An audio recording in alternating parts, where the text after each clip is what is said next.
Hi అండి అందరికి. అందరికి ఫస్ట్ అయితే గుడ్ మార్నింగ్ అండి. సో, నిన్నైతే మా ఊర్లో విపరీతంగా వర్షం పడ్డది. వర్షం పడితే మీకు తెలుసో తెలీదో రెక్క పురుగులనేవి వస్తాయండి ఎక్కువ. రెక్క పురుగులొస్తాయి. పల్లెటూరులో ఎక్కువగా ఉంటాయన్నమాట ఇవి. ఏంటంటే పొలాల దగ్గరలో ఉన్న ఇళ్లల్లోకి బాగా వస్తాయన్నమాట ఈ రెక్క పురుగులు.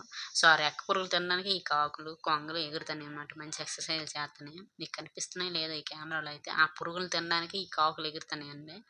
సో, కొంగలు కూడా అందుకే వచ్చాయి. పొలాల్లో విపరీతంగా ఉన్నాయన్నమాట. కొంగలన్నీ సమావేశానికి అటెండ్ అయినట్టు అయ్యాయన్నమాట ఈ పురుగుల కోసము.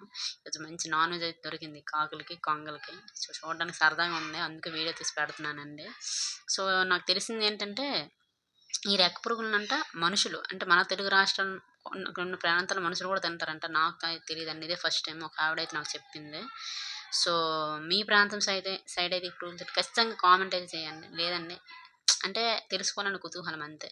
పురుగులనే తింటున్నారంటే ఎంతవరకు పాముల్ని, పురుగుల్ని చైనా వాళ్ళు తింటారని మనకు తెలుసు. మన తెలుగు రాష్ట్రాలు కూడా తింటారని నాకైతే తెలీదు. బట్ మా సైడ్ అయితే తినరండి వీటిలిని. సో, మీ సైడ్ తింటే ఖచ్చితంగా కామెంట్ చేయండి. జస్ట్ తెలుసుకోవడానికి అంతే. ఇంకేం లేదు. ఎవరిష్టం వాళ్ళది ఏదైనా తినొచ్చు. దానికేముందండి. సో, చూడడానికి సరదాగా ఉందని తీసి పెట్టాను. ఎవరికైనా తప్పుగా అనిపిస్తే మాత్రం క్షమించండి. సరదాగా ఉంటే మాత్రం ఖచ్చితంగా లైక్ చేయండి. ఎలా ఉందో ఖచ్చితంగా కామెంట్ అయితే చెయ్యండి. తెలుసుకోవాలనుకుంటున్నాను.